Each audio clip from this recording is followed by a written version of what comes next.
बातमी लागायला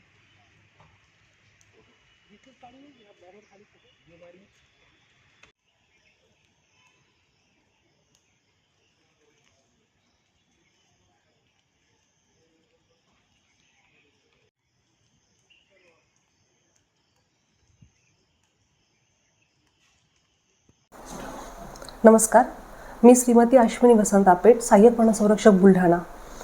9 एप्रिल 2022 रोजी सकाळी आम्हाला बातमी मिळाली की वनपरिक्षेत्र बुलढाणा अंतर्गत येणाऱ्या गुंबी बेटामध्ये वनखंड क्रमांक 344 मध्ये 2 बिबट मृत अवस्थेत आढळलेले आहेत.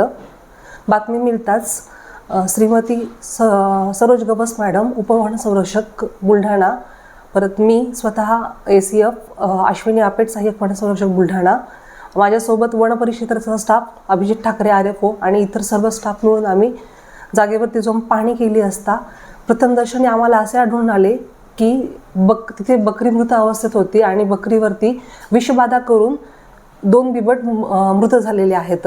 त्यानंतर आम्ही पुढे जाऊन परत त्याच्यामध्ये तपासणी केली असता असे आढळले की खरोखरच हे विषबाधेनंच हे 2 बिबट मृत झालेले आहेत.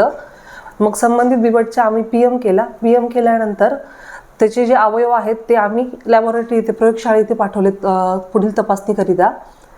आणि पुन्हा तपास केल्यानंतर असे आढळून आले की त्याच्या 100 मीटरच्या पेरीफेरीमध्ये राहणारा सुनील रामदास दांडगे, वय 37, राहणार गुम्मी, याची शेळी बिबट यांनी अटॅक करून मारली होती आणि त्याचा राग मनात ठेवून त्याने संबंधित शेळीवरती विषबाधा केली आणि त्याच्यामुळे बिबट यांचा मृत्यू झाला. सदरी आरोपीला आम्ही कस्टडीमध्ये घेतलं, विचारणा वगैरे केली तर त्यांनी त्याची कबुली जबाब आम्हाला दिला आणि आज रोजी आम्ही त्याला कोर्टात सादर केलं तर न्यायालयाने आम्हाला वनकोठडी, 1 दिवसाची वनकोठडी सुद्धा देखील दिली.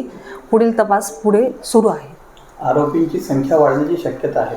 हो, शक्यता दिसून येते, कारण हे एकटा माणूस एवढं काम करू शकणार नाही, त्यामुळे आरोपी नक्कीच त्याच्यासोबत कोणी ना कोणी असेलच.